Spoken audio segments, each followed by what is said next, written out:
हाँ तो नमस्कार जी, कैसे हैं आप लोग। उम्मीद करता हूँ अच्छा होइएगा। तो आज की इस वीडियो में मैं क्लास 10th वाले स्टूडेंट्स के लिए फिजिक्स चैप्टर 3 जिसका नाम है मानव नेत्र तथा रंगा बिरंगा संसार, इससे मैं कुछ VVI ऑब्जेक्टिव प्रश्न लेकर आया हूँ जो आप लोग के लिए काफ़ी ज़्यादा इंपॉर्टेंट है।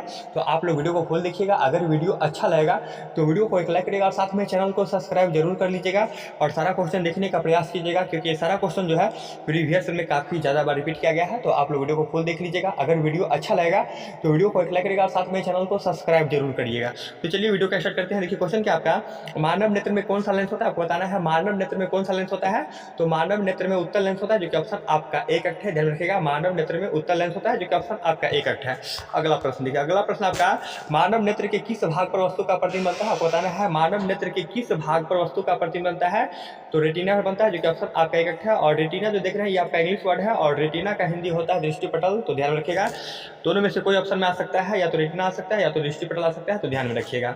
यहाँ पर देख लीजिए मानव नेत्र पर किसी वस्तु का प्रतिबिंब कैसा बनता है। यहाँ पर देखिए ये स्पाइडरमैन है और यहाँ पर देखिए ये रेटिना है, यहाँ पर इसका प्रतिबिंब बन रहा है। तो रेटिना पर किसी वस्तु का प्रतिबिंब उल्टा बनेगा और छोटा बनता है। यहाँ पर ध्यान से देख लीजिए आप, यहाँ पर देखिए स्पाइडरमैन सीधा है और यहाँ पर उल्टा हो गया, देख लीजिए यहाँ पर उल्टा है।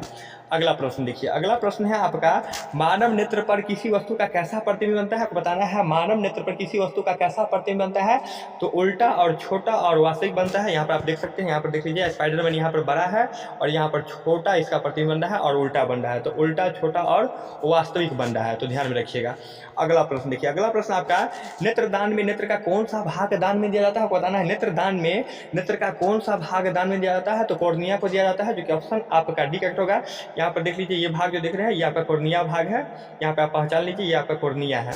अगला प्रश्न देखिए, अगला प्रश्न है आपका, पुतली को कौन नियंत्रित करता है, आपको बताना है पुतली को कौन नियंत्रित करता है। तो पुतली को नियंत्रित आइरिस करता है, जो कि ऑप्शन आपका बी नंबर करेक्ट है। अगला प्रश्न देखिए, अगला प्रश्न आपका, स्पष्ट देखने की न्यूनतम दूरी कितनी होती है। तो स्पष्ट देखने की न्यूनतम दूरी 25 सेंटीमीटर होती है, जो कि ऑप्शन आपका भी करेक्ट है। ध्यान रखिएगा 25 सेंटीमीटर होता है और कितना बच्चा 25 मीटर में मार देता है। तो ये सब ध्यान में रखिएगा, ये आपका 25 सेंटीमीटर होता है, ना कि 25 मीटर होता है। तो मारिएगा आप ऑप्शन में 25 सेंटीमीटर में कितना बच्चा 25 मीटर में मार देता है।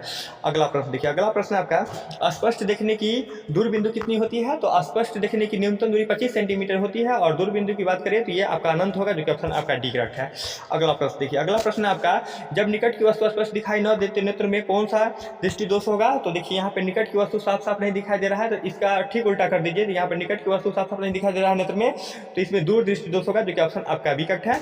अगला प्रश्न देखिए, अगला प्रश्न है आपका, जब दूर की वस्तु स्पष्ट दिखाई न देते नेत्र में कौन सा दोष होगा। तो देखिए यहाँ पे दूर की वस्तु साफ साफ नहीं दिखाई दे रहा है, तो इसका उल्टा कीजिए, तो निकट दृष्टि दोष होगा, जो कि ऑप्शन आपका एक है। अगला प्रश्न देखिए, अगला प्रश्न है आपका, जब दूर की वस्तु और नदी की वस्तु दोनों स्पष्ट दिखाई न दे तो उसमें कौन सा दोष होगा। तो देखिए इसमें कौन सा दोष होगा, तो जरा दृष्टि दोष होगा। जब दूर की वस्तु और नदी की वस्तु दोनों साफ साफ दिखाई न दे तो उसमें जरा दृष्टि दोष होता है, जो कि ऑप्शन आपका डी करेक्ट है। ध्यान में रखिएगा, ये सारा क्वेश्चन आपके लिए इंपॉर्टेंट था। अगला प्रश्न देखिए, अगला प्रश्न आपका, जब एक ही वस्तु कई जगह पर दिखाई दे तो कौन सा दोष होगा।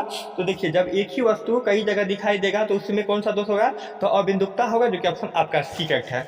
अगला प्रश्न देखिए, अगला प्रश्न आपका, निकट क्या है क्वेश्चन, निकट दृष्टि दोष को दूर करने के लिए किस लेंस का उपयोग किया जाता है। तो देखिए निकट दृष्टि दोष को दूर करने के लिए अवतल लेंस का प्रयोग किया जाता है, जो कि ऑप्शन आपका बी करेक्ट है।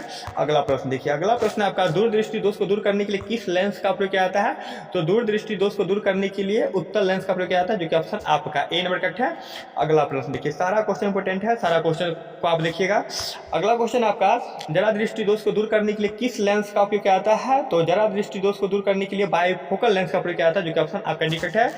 याद रखिएगा, फिर से एक बार समझ लीजिए, यहाँ पे सारा क्वेश्चन इंपॉर्टेंट है। यहाँ पर देख लीजिए, निकट दृष्टि दोष को दूर करने के लिए अवतल लेंस का प्रयोग किया जाता है और दूर दृष्टि दोष को दूर करने के लिए उत्तल लेंस का प्रयोग किया जाता है। और यहाँ पर एक क्वेश्चन और है, जरा दृष्टि दोष को दूर करने के लिए इसमें बाइफोकल लेंस का प्रयोग किया जाता है, जो कि ऑप्शन आपका डी करेक्ट है। सारा क्वेश्चन को आप समझिएगा। अगला प्रश्न देखिए, अगला प्रश्न है आपका, अबिंदुकता दृष्टि को दूर करने के लिए किस लेंस का प्रयोग किया जाता है। तो अबिंदुकता दृष्टि को दूर करने के लिए इसमें बेलनाकार लेंस का प्रयोग किया जाता है। याद रखिएगा, अबिंदुकता दृष्टि को दूर करने के लिए किस लेंस का प्रयोग किया जाता है। तो बेलनाकार लेंस का प्रयोग किया जाता है, जो कि ऑप्शन आपका सी करेक्ट है। अगला प्रश्न देखिए, अगला प्रश्न आपका, तारे क्यों टिमटिमाते हैं, आपको बताना है तारे क्यों टिमटिमाते हैं। तो वायुमंडलीय आवर्तन के कारण तारे टिमटिमाते हैं, जो कि ऑप्शन आपका एक करेक्ट है। अगला प्रश्न देखिए, अगला प्रश्न आपका, जब नेत्र लेंस धुंधला या अपारदर्शी हो जाता है तो उनमें कौन सा दोष होता है। आपको बताना है, जब नेत्र लेंस धुंधला या अपारदर्शी हो जाता है तो उसमें कौन सा दोष होता है। तो देखिए इसमें कौन सा दोष होगा, तो मोतियाबिंद होगा, जो कि ऑप्शन आपका डी करेक्ट करेक्ट है। जब नेत्र लेंस धुंधला या अपारदर्शी हो जाता है तो उसे कौन सा दोष कहते हैं या कौन सा दोष होगा, तो मोतियाबिंद होगा, जो कि ऑप्शन आपका डी करेक्ट है। अगला प्रश्न देखिए, अगला प्रश्न आपका किस रंग का तरंग दैर्ध्य सबसे अधिक होता है, तो लाल रंग का तरंग दैर्ध्य सबसे अधिक होता है, जो कि ऑप्शन आपका ए नंबर करेक्ट है। ध्यान रखिएगा, लाल रंग का तरंग दैर्ध्य सबसे अधिक होता है, जो कि ऑप्शन आपका ए करेक्ट है। अगला प्रश्न देखिए, अगला प्रश्न आपका किस रंग का तरंग दैर्ध्य सबसे कम होता है, तो बैगनी का सबसे कम होता है, जो कि ऑप्शन आपका डी करेक्ट है। अगला प्रश्न देखिए, अगला प्रश्न है आपका श्वेत प्रकाश जब प्रिज्म से गुजरता है तो सबसे अधिक विचलन किस रंग का होता है, तो यहाँ पर देखिए विचलन वाली बात कर रहा है, तो विचलन सबसे अधिक बैगनी रंग का होगा, जो कि ऑप्शन आपका डी करेक्ट है। अगला प्रश्न देखिए, अगला प्रश्न है आपका श्वेत प्रकाश जब प्रिज्म से गुजरता है तो सबसे कम विचलन किस रंग का होगा, तो सबसे कम विचलन होता है लाल रंग का, जो कि ऑप्शन आपका ए करेक्ट है। सारा क्वेश्चन देख लीजिएगा, सारा क्वेश्चन आपके लिए इंपॉर्टेंट है।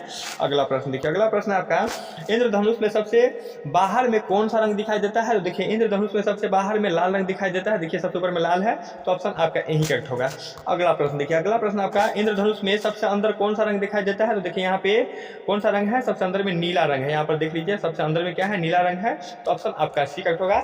इंद्रधनुष पे सबसे बाहर जो है ना लाल रंग दिखाई देता है, अंदर में ये आपका नीला रंग दिखाई देता है, ध्यान रखिएगा। अगला क्वेश्चन देखिए, अगला क्वेश्चन है आपका आकाश का रंग नीला क्यों दिखाई देता है, आपको बताना है आकाश का रंग नीला क्यों दिखाई देता है, तो ये प्रकाश परिकिरण के कारण आकाश का रंग नीला दिखाई देता है, जो कि ऑप्शन आपका डी करेक्ट है।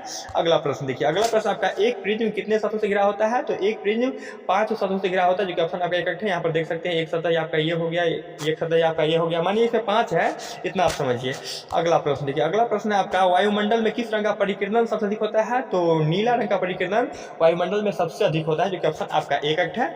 अगला प्रश्न देखिए, अगला प्रश्न आपका मिर्ग क्या है क्वेश्चन, मिर्ग मरीचिका किस कारण से बनता है, तो मिर्ग मरीचिका जो है ना ये प्रकाश के पूर्ण आंतरिक परावर्तन कारण बनता है, जो कि ऑप्शन आपका बी करेक्ट है। ध्यान रखिएगा, मिर्ग मरीचिका किस कारण से बनता है, तो ये प्रकाश के पूर्ण आंतरिक परावर्तन के कारण बनेगा, जो कि ऑप्शन आपका बी करेक्ट है।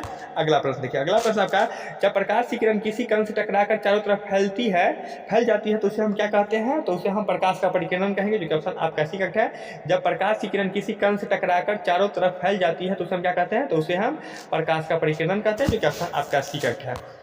अगला प्रश्न देखिए, अगला प्रश्न आपका चंद्रमा पे खड़े व्यक्ति को आकाश कैसा दिखाई देता है, तो चंद्रमा पर खड़े व्यक्ति को आकाश काला दिखाई देगा, जो कि ऑप्शन आपका डी करेक्ट है। सारा क्वेश्चन देख लीजिएगा, सारा क्वेश्चन आपके लिए इंपॉर्टेंट है।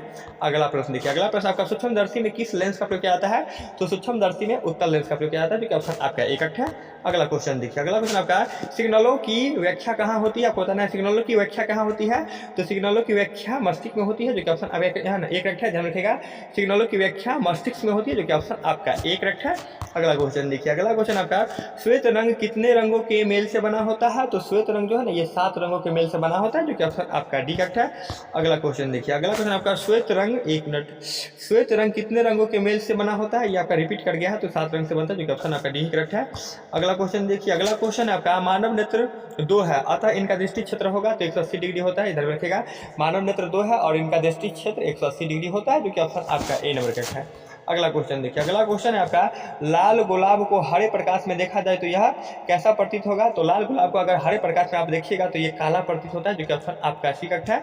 अगला क्वेश्चन देखिए, अगला क्वेश्चन आपका कौन रंग है जिसका खतरे सिग्नल में उपयोग किया जाता है, तो लाल रंग का किया जाता है, जो कि ऑप्शन आपका सी करेक्ट होगा, क्योंकि लाल रंग का अधिक तरंग दैर्ध्य जो होता है ना काफी ज्यादा होता है, इसलिए लाल रंग का प्रयोग खतरे सिग्नल में किया जाता है। अगला क्वेश्चन देखिए, अगला क्वेश्चन है आपका प्रकाश का प्राथमिक वर्ण कौन है, तो ये तीनों है, ए बी सी तीनों, अर्थात लाल नीला हरा सब है। अगला क्वेश्चन देखिए, अगला क्वेश्चन आपका अगला आपका 20 क्या है 121 नंबर क्वेश्चन है 1 एंगस्ट्रम का मान क्या होता है, तो 1 एंगस्ट्रम का मान होता है 10 के पावर -10 मीटर होगा, यहाँ पे 10 के पावर -10 मीटर है, ऑप्शन अगर करेक्ट है। यहाँ पे पावर 10 आएगा माइनस में, वो भी मीटर में आएगा, तो ध्यान रखिएगा 1 एंगस्ट्रॉन बराबर होता है आपका 10 के पावर -10 मीटर। तो उम्मीद करते हैं ये वीडियो आपको समझ में आया होगा, तो वीडियो को एक लाइक करिएगा और साथ में चैनल को सब्सक्राइब जरूर कर दीजिएगा और अपने दोस्तों के बीच में शेयर कर दीजिए ताकि उनका भी प्रिपरेशन अच्छा खासा हो जाए। जो स्टूडेंट्स 2024 में बोर्ड के एग्जाम देने वाले हैं, तो आप लोग वहाँ तक आप लोग वीडियो को शेयर कीजिएगा और अगला वीडियो आपको बहुत जल्द देने वाला हूँ, तो आप लोग वीडियो को शेयर करिएगा। ओके, तब तक के लिए बाय, मिलता हूँ नेक्स्ट वीडियो में।